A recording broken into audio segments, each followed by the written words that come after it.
song then. Oh, got it. Hello. Welcome everyone to the Conversations with Cosmic Souls podcast. I am Heather Thomas, one of 4 hosts.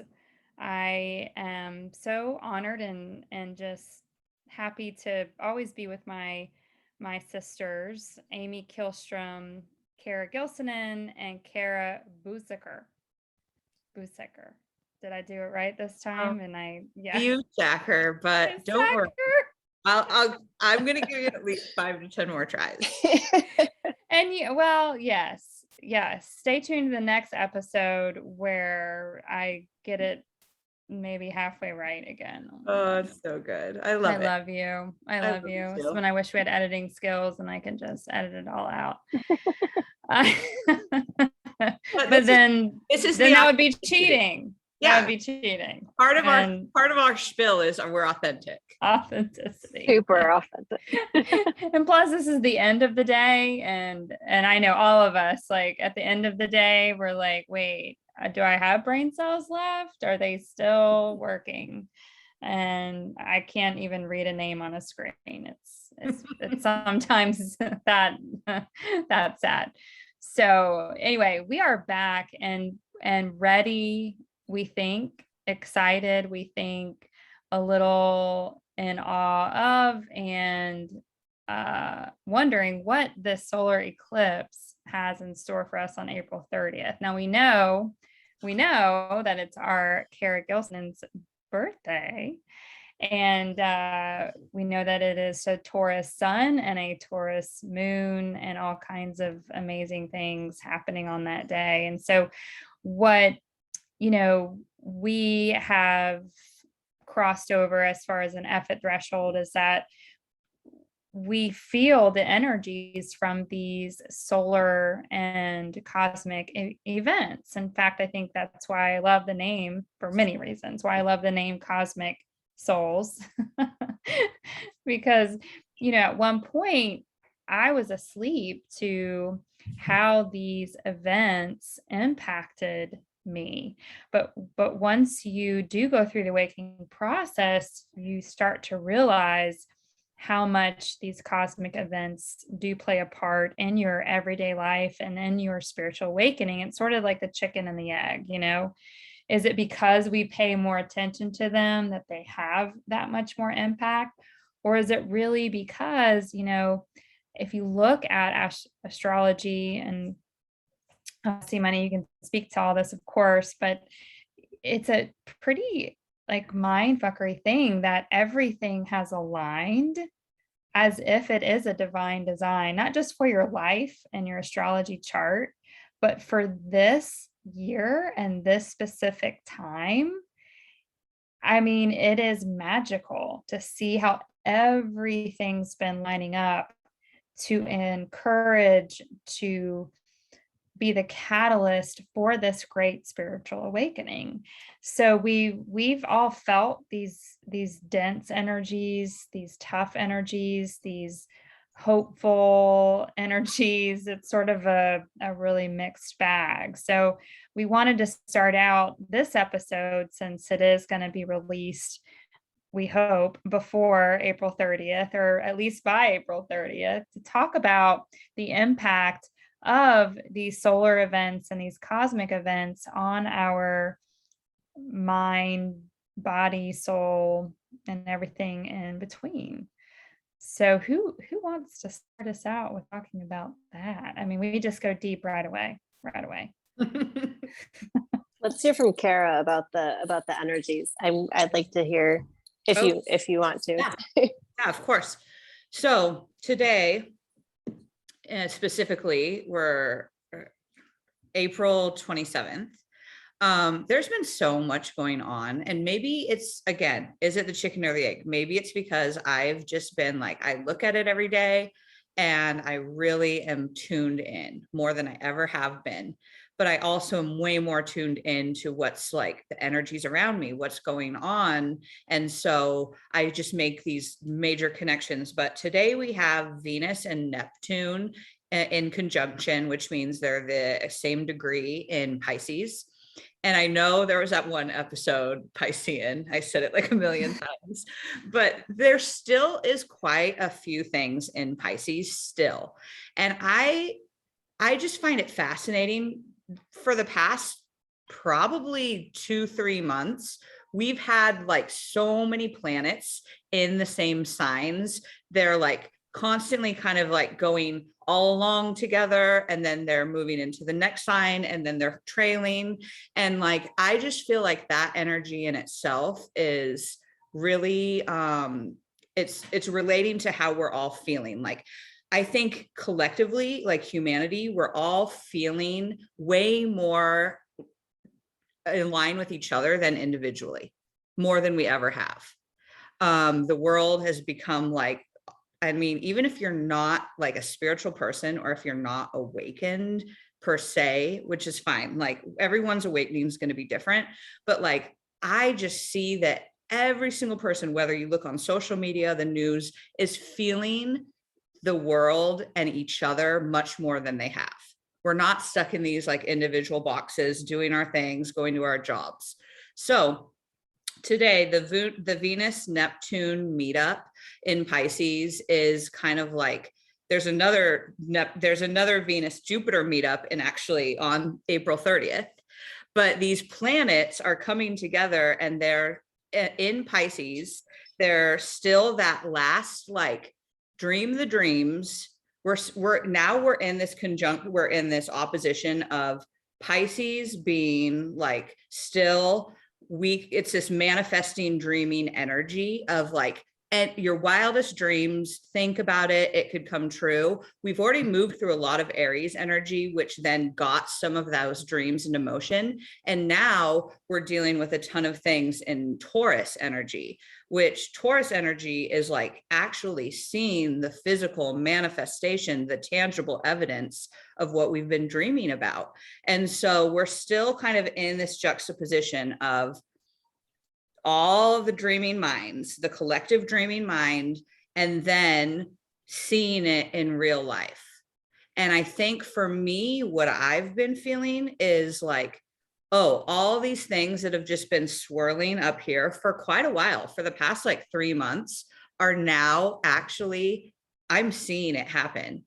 And I'm also realizing that if I don't actually do something about it, or if I don't make actual physical, tangible changes, then I don't know, it's not going to be good. Like I have to do it. So just to give you, if you are like into the planets and what they mean, I won't go into each one, but like the moon switched to Aries today. I felt a definite switch from yesterday. Yeah. Pisces to Aries today. We were all kind of an emotional wreck yesterday. More for me today. Well, yeah. I had a little lag. Aries, so but I am now, Aries. Yeah. Mm-hmm. So like the moon is in Aries, but what we have, like, Jupiter. Oh, I'm great, guys. I'm great. Yeah. So what we have today is Jupiter, Venus, Neptune, and Mars, all in Pisces still. And then we have Mercury, Uranus, the Sun, and the North Node, which we've talked about that a little bit in the past, is all in Taurus. So there's like, those are like tons of the planets are in these two places. The only thing we have in Aries right now is the moon in Aries. And so that's just kind of hanging out in between these two clumps of planets that are kind of like I said, in this juxtaposition of like, what are you guys still dreaming about? And then what is actually real and happening? And so it's a little, I think for me, it's jarring because I don't really know where to go in between those two places. We're living in two worlds. Like, well, yeah, it is almost felt like the mind and the actual physical reality of 3D. But even more than we have been feeling, like I literally feel like what's real and what isn't, what is the matrix and what is this new awakened state that I'm in. It's not a like disoriented or sometimes I think that's why we get the vertigo or the nausea and things like that, because of these really fast moving energy shifts and we're trying to, whoa, calibrate. It's not really like that. It really is sort of harder to separate what is my awakened state and what is the matrix state, and being okay to just, well, to just be. Yeah. And I think, like I said, I see this playing out in it's not just like in like the social media, Instagram world of like tons of accounts that I follow that are on the spiritual path. I see it like play out in very real time of, the news, how people are just acting day to day. Like everyone's in a little bit of a state of confusion. Sorry, that's my dog. Yeah. She popped up something. Yeah. Was that a sneeze? I don't know what it was.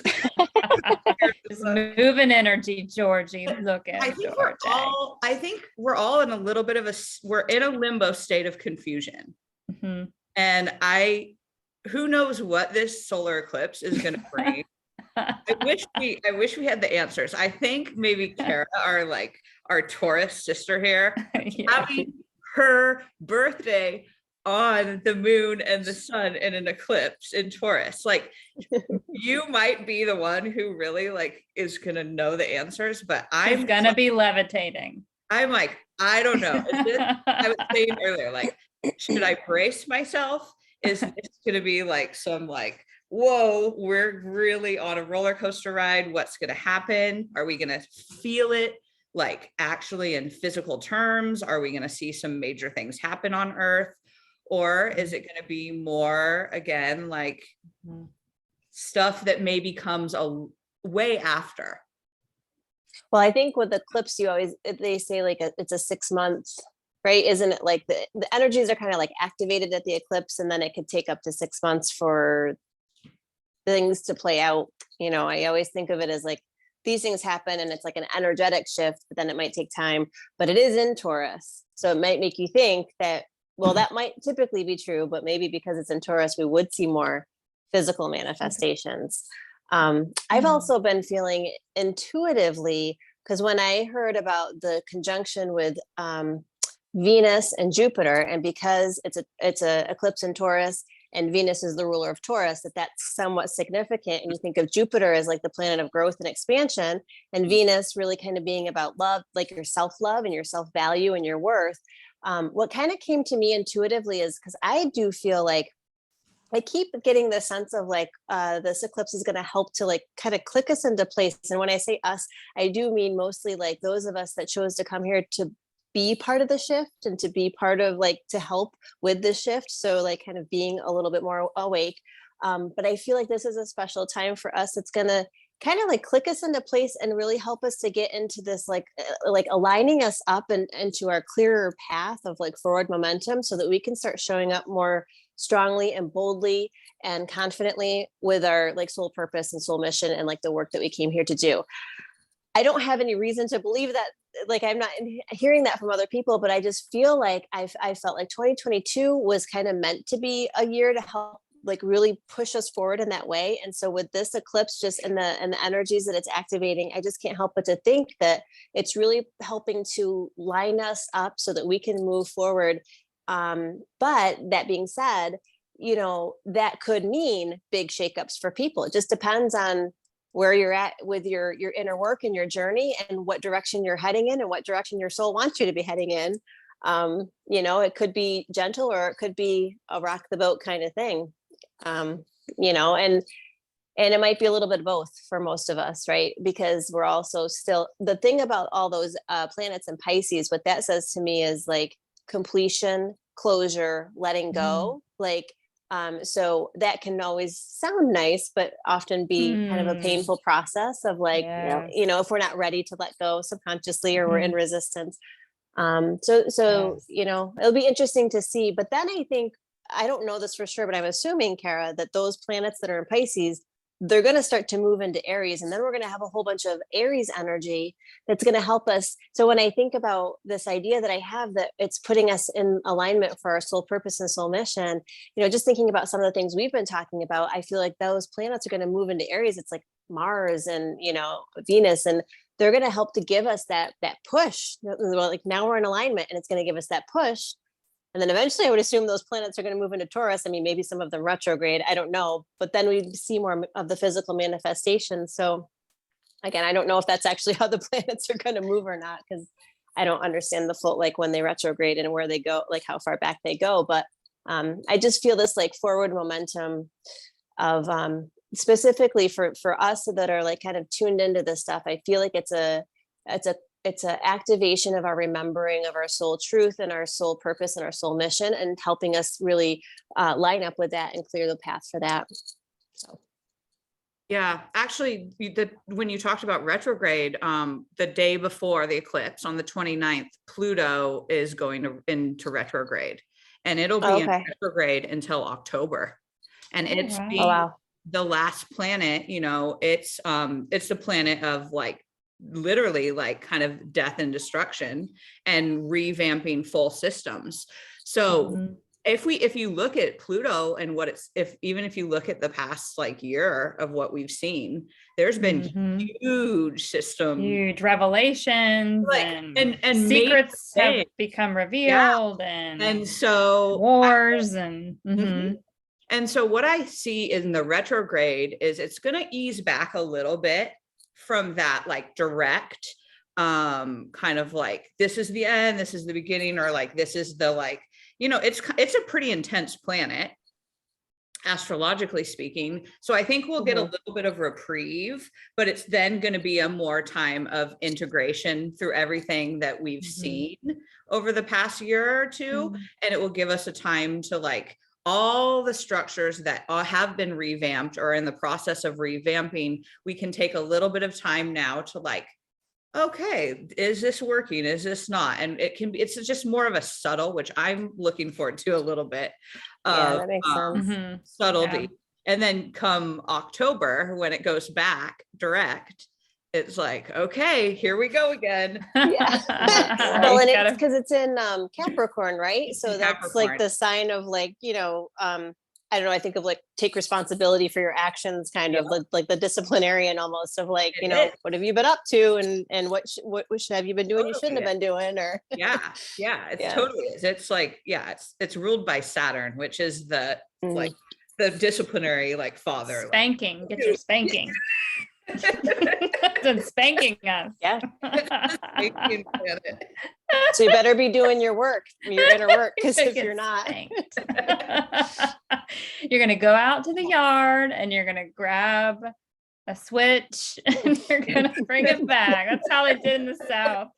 Oh God. Yeah, but aside from like astrology obviously is helpful to like put for me, and for I think a lot of people, like even if you don't exactly understand what it all means, it just gives us like a way to describe things in some way. It gives us a language. It gives us that sense of maybe not control, because part of why we're here is to sort of surrender to the control of the universe, but it really is controlled by the universe, by God, whatever you want to call him or her. And it's like, oh, we do have this all figured out, if just got to trust the process. And we think we know better, our human egos, because that's what we've done for so long, for thousands of years.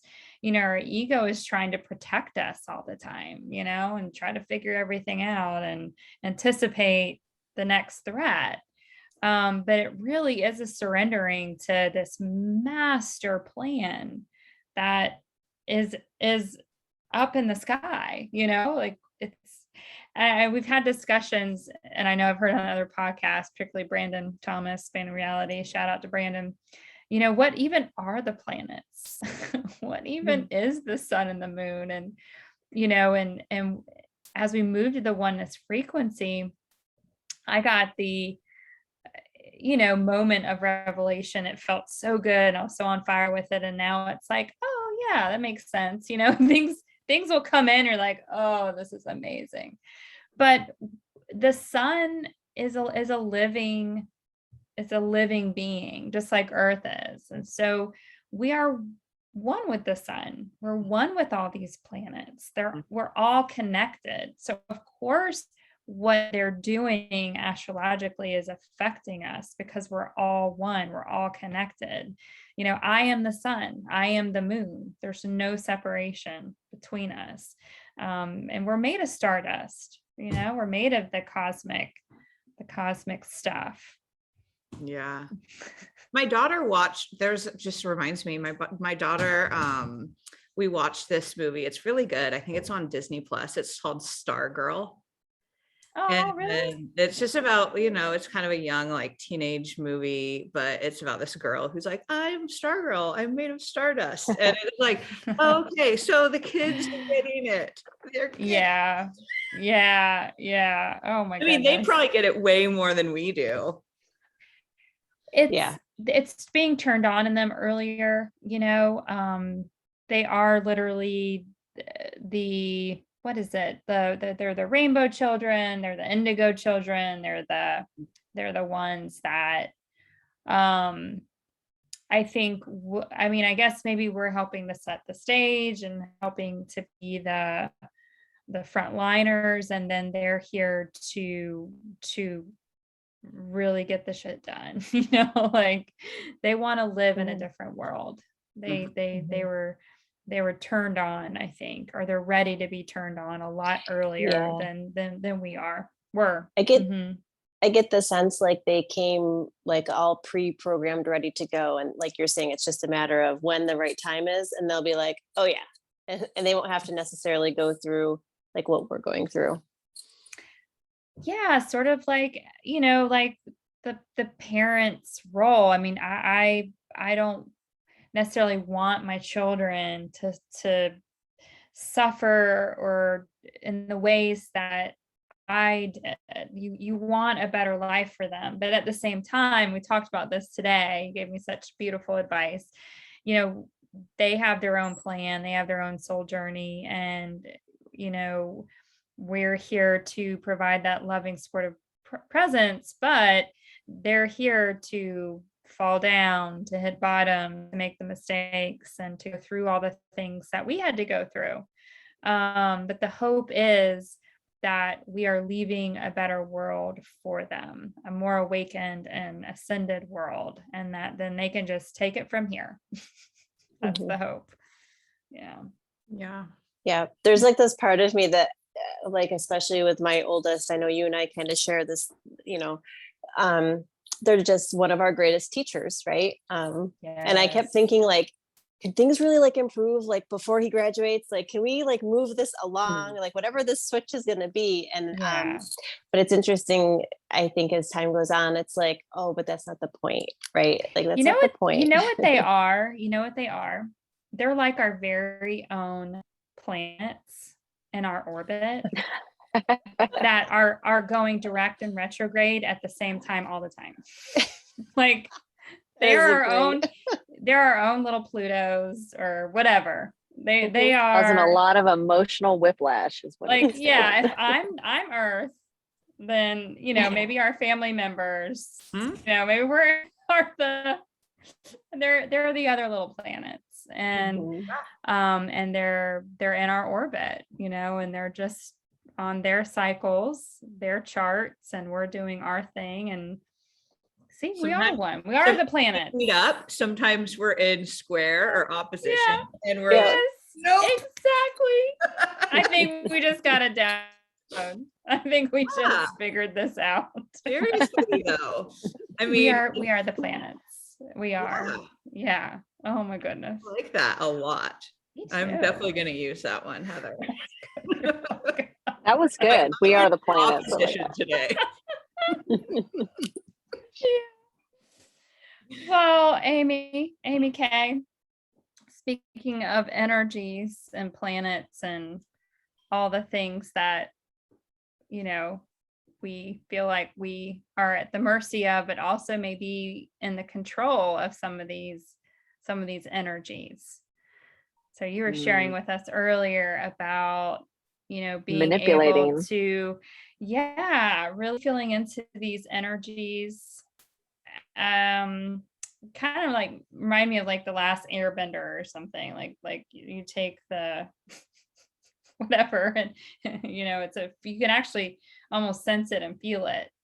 You're like the energy weaver and can move So some things yeah, around. and it was something new that I was feeling because the energies around me have been very dense. And if you're not paying attention, you can get caught up in the energies and get spun with them, or you can try to resist them, which can cause a lot of pain. And there's that, I've got to relax into it and trust what's happening, right? But there's a certain level of self-care, I guess. And so for me, it was a manipulating of the energies. I was in a meditation and it just kind of came to me. It was I guess I could explain it very similar to like setting an intention, and not just setting the intention and writing it down and putting it out in the universe, because that does set things in motion. And that is something I use in my practice. It's very powerful. But I really took it to the next level. And, for example, what it was for me, it's beautiful here in South Carolina. The sun is out, everybody's boating, we're starting to fish, we're getting excited for crab season. Neighbors are getting together, it's just fun. And there's lots of eating, there's lots of drinking. And the next thing you know, it's like every day, and it can get away from you.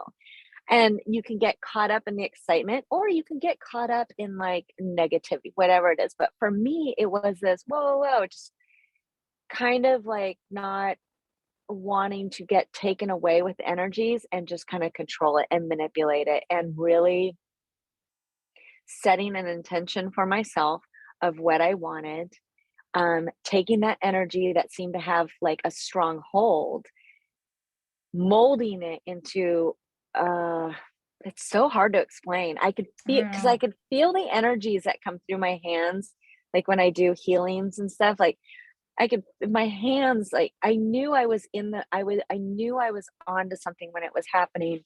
But it's as if I had the energy in my hands, and what could I do with it, and how could I manipulate it to work in my best interest, to serve my higher self, to serve my best human health here on this earth. And it was how I stated the intention. It's how I molded the intention. It's how I followed up with the intention. And then being very careful and almost doing like little checks and balances, like making sure that how I stated it, there wasn't a loophole. But I was doing it not just with words, but with actual energy. And I could feel like the energy get wider here and a little narrower here. And it was a little daunting to talk about, because it was new. But what was really interesting as I was able to apply it, to see that manipulated energy in play, and to have an aversion to, and it wasn't me telling myself like, oh, like my restart class, we're going on sugar detox starting tomorrow. So it wasn't like, oh no, I can't eat sugar, or I can't have that today. It was very different. It was, ooh, I do not want this. And even trying a little bit of it, I had already set the intention that I would almost be like repulsed by it. Like I would want to put it down. And it's given me this manipulation of this particular energy, has given me so much freedom, so much power, and so much joy to know that I'm not on. Sometimes you just feel like you're on the merry-go-round. You remember the old Calgon commercial, like Calgon, take me away. Yeah, like sometimes I just feel like I'm on it and I'm going. I'm like, whoa, stop the merry-go-round. I want to get off. Well, I'm not just getting off, I'm controlling the merry-go-round. Now I'm like, all right, you know what? I'm on the merry-go-round. Everyone else is on the merry-go-round. I'm not just going to step off. I'm just going to ride it a little slower. I'm just going to change the theme song to it. I'm going to change the energy with it. But Mhm. and I think I came into that because the energies have been so dense, because there's been this, for me at least, watching the emotional whiplash and like hearing you guys talk about the planets, like, it just, Mhm. it makes sense, it Yeah. kind of, yeah. So that's my energy story. Wow. When you were talking about Wow. like, it sounds like a little bit like Reiki, Kara, right?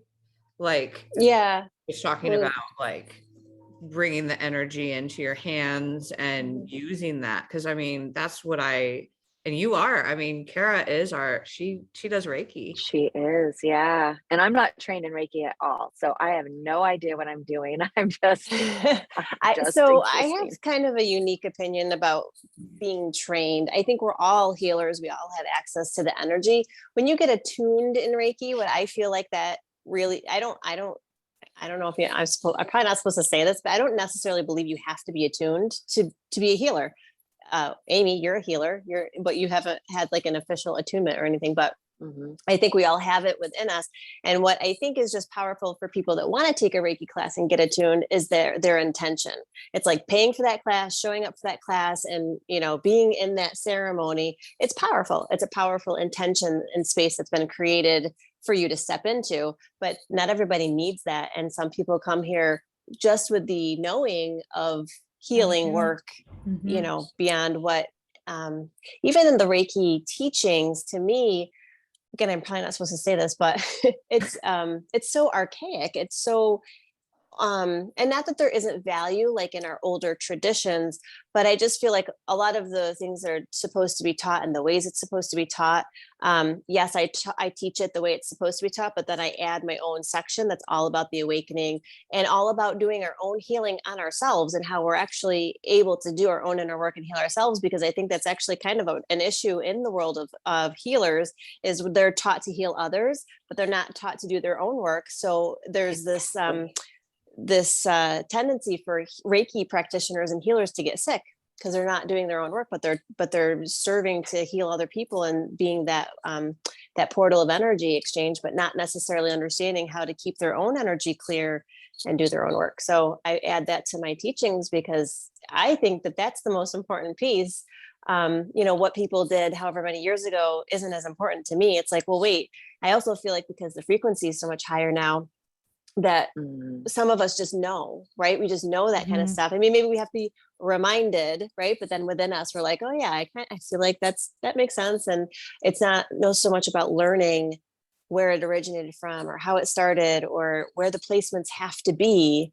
It's like, oh, let me activate this healing ability, remembrance within me, and then start to channel what I came here to do with that energy, because I believe that many of us came here with our own purpose to bring that healing energy to the world. And that's exactly what you're doing, Amy. You're remembering, right, what your soul came here to do without Yeah. any formal Mhm. teaching or class. Mhm. It's fun.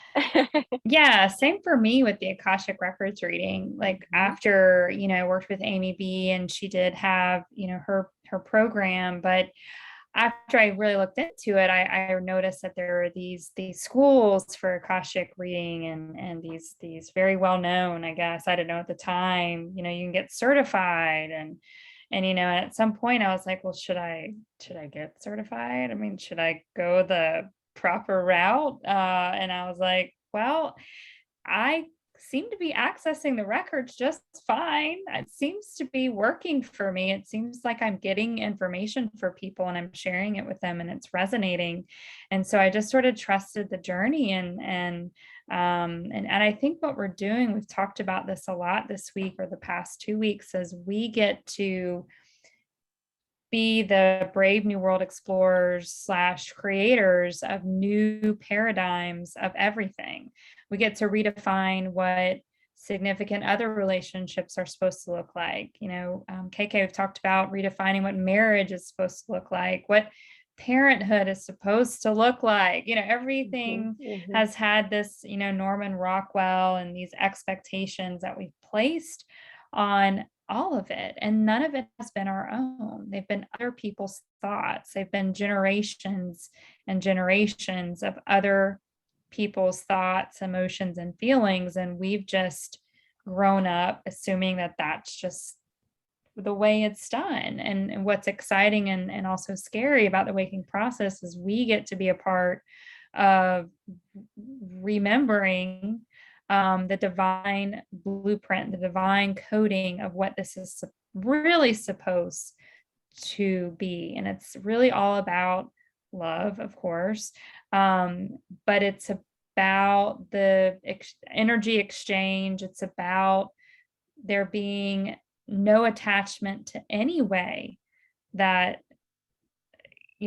other people think it should be. What do you think it should be? That's the question. I think it's about trusting yourself too. I think like That's it. for the longest time, we've been told not to trust ourselves. And so that even, I thought about this today because I was like, when we talked about certifications and like learning, like you were saying, Kara, like there's a lot to be learned from like these histories of teachers and things.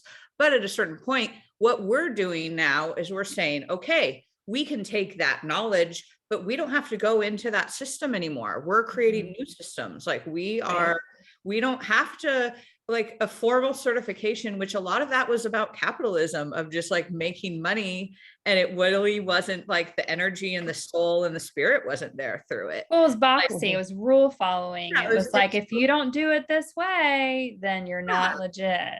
It's gotta be boxed in, you And gotta that's say the why- right words and do the right things. And then Yes. you'll be you'll I mean, we you'll have be to trust legit that or we- saved or whatever. We have to trust that we really, once we open ourselves up to believing that we have the like sacred inner knowledge, then you're like, oh my gosh, like it's a trust process because we don't have to go outside of ourselves to trust. We're like, no, the trust is here. Yeah. The trust is within me. I actually like I can get mentors, and I have nothing against mentors, or I even look at you three like mentors, like I need We mentor each other.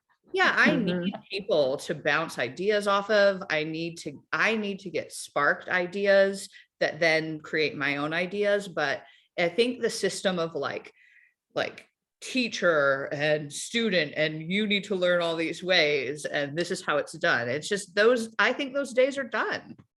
I feel like it's the programming of seeking your validation from outside of you. Versus connecting to the validation of who we are. And to me, that always goes into our direct and divine connection to source creator, and that we are one and the same. We are a part of so it's like remembering our divinity, remembering that divinity coding, instead of being programming of like, you need to be accepted by others, or you need this person's approval. Like it starts with parents, it starts at school. It's like every system is designed in this way, that it's like you have to seek this out external validation source to say if you're okay or you're right or you're wrong. And yet at the soul level, it's like, well, there isn't even a right or a wrong to begin with. So who the fuck cares? Yeah. Right? Like it's that brings all about us experience. back full circle to what you started out with, C Money, is, it's now time. Now what we're seeing, and we've talked about this, is the breakdown of these systems and people saying we've had enough. And what we saw the past 2 years for a lot of us that have been on this journey is going inward to find our truth, to find our own voices, to find what it is that we've been seeking all along. And so now, hopefully those of us who, are listening to this or whatever, what we're seeing, what we're trying to do, even with this podcast, right, is that Taurus energy, like, okay, it's now time to put all of this that we've learned and what we've been seeking inside, we're now pushing this outward and we're making it real, but we're taking action and we're doing it. The time for reading and researching, I mean, still do that, of course, but the time for just kind of waiting around for someone else to do something, or you are the people, we are the ones that we've been waiting for. You know, we need everyone. We need everyone to come on the awakening train. We've talked about the train this week. Maybe you want to talk about that, or the conveyor belt and the hot air balloon. Other modes of traveling. We Those talked were about good analogies, though. Yeah, they really were. Yeah. I think those are really good analogies. And just to speak really quickly onto what you were saying, Heather, is that the main thing that I get from Taurus energy is it is about resourcing in, you know, like, yes, you have to see it, you have to feel it. But I think the main thing is resourcing for ourselves. That's what it's all coming to full circle again. We have to resource for ourselves. It's not gonna like come to us miraculously. We know we can, but it's us who's gonna resource. It's not like these outside entities. Yeah. It's, you know, it's a lot, you know, and I'll talk about it this week in my program on Sunday, but how important meditation is. I mean, meditation, or just being still in your body and the breath and all of it. I know you know, with the yoga and the movement and some of that as well, it's everything. It is the ultimate doorway portal. And so I really encourage people who are listening or watching, if you don't have a meditative practice, that's hopefully this Taurus energy, the Aries moon energy, whatever, will maybe push you into putting that as a foundational piece to your journey. However you can get it done. There's so much programming around meditation, even, right? Like there's some rules and I'm not following the way it's supposed to go. And people My get husband, like, you know what my I mean? husband just read a book on transcendental meditation, and he got through this whole book, and he's telling me about how amazing it is. And I'm like, well, you should do it. And he's like, oh, I can't. I have to get a mentor. You can't do it. I don't know if it's telling him like he can't do it right if he doesn't have a teacher. God. And I'm like, you do not need a teacher That's to meditate. exactly what just we're do talking it. about, right? Like, just Yes, I was go like, in are my you kidding closet. me? I still have my closet portal. I'm going to plug Amy K, because you have actually a really awesome, and I think that's a really good entry point to a meditation. It's Georgie. Yeah, she does have a really good meditation. Yeah, you have, and you we'll have put a link in the free, notes. right? Yes. Link in What's the notes. You have that for free for people. Yeah, it's free and it's on my link tree, but we'll go ahead and put it in the notes too. And it just really takes you on a journey into your body, as well as the energy that surrounds your body. It's, I mean, I'm partial to it because I created it, but meditating was very hard for me for a long time. Yeah, you're a Gemini. Yeah, I mean, if you're telling me to sit in meditation for a minute, I was like, oh, I can't do that. I can't. And now it's like I just can't get enough of it. And I'll wake up in the middle of the night. I'm like, oh, I'm just gonna meditate. And I go back to sleep, or I go into this deep astral travel. Oh, it's great. Well, it's where all the cool shit happens. Like all the cool stuff happens in meditation. I mean, hopefully we're giving people like FOMO. Like meditation's where it's at. And we probably don't have time in this episode. You are missing out. Talk about what we practice with meeting each other at a location in our meditations. And we probably should do that, the four of us. Let's practice that. Yeah. And then come back to the next recording and talk about, you know, what happened, because it did seem to quote work. Like we met up in a place, our meditations or our dreams. I set an intention in my dream. And, you know, we all had some kind of experience with that. So, yeah, that would be fun. So stay tuned. Yeah. Stay tuned. And we'll take notes after it happens so that we have all of the live data like to share with you guys. Yeah. So, well, you know, we could talk all night and all day long, but maybe we should wrap it up. And leave it at that. Yeah, I think the next time we talk, we'll get to experience what this eclipse, what the solar eclipse Yeah. has or had in store for Yeah. us. It's like I can just see like, oh God, one of those memes of like someone who's sorry if you've ever been in jail. I don't want to make fun of people who have, mug shots, but like, you look at a mug shot of someone and their hair is all like jacked up and their eyes are like glazed and they maybe got Yeah, well, if we a cigarette like, if we hanging do out that- and they're like, yeah, I survived the solar eclipse of 2022. Like, or if we oh do the God. episode in between the two eclipses, we might literally Yes. still be like Ooh. in Yeah. I know, because there's another one coming up in May too. Yeah. yeah, May 16th. Yeah. That one's in Scorpio, and that's got Oh. some really interesting energy to it too. Yeah. Lunar eclipse in Scorpio. Yeah, that's right. Yeah. Oh, that should Yep. be a Great. good time. That should be a great time. I can't wait for that. All right, everyone, we will wrap this up, and we just appreciate your time and attention, and just know that we feel you out there. You are a part of our conversation, and if you have any topic that you'd like for us to chatter on about, please let us know. You can Instagram message us, or you can email us. All that information is in the show notes, as well as our Instagram accounts and our information. We would love to hear from you. But until next time, stay safe out there. I would say stay grounded. Hmm. Yeah, there you go. Yeah. Ding, ding. Although Taurus ding. should help us with that. Yeah. Yes, That's why I said it. exactly. Taurus energy. Stay grounded. Yeah. All right. Bye, everyone. Sending Bye. love. Bye, guys.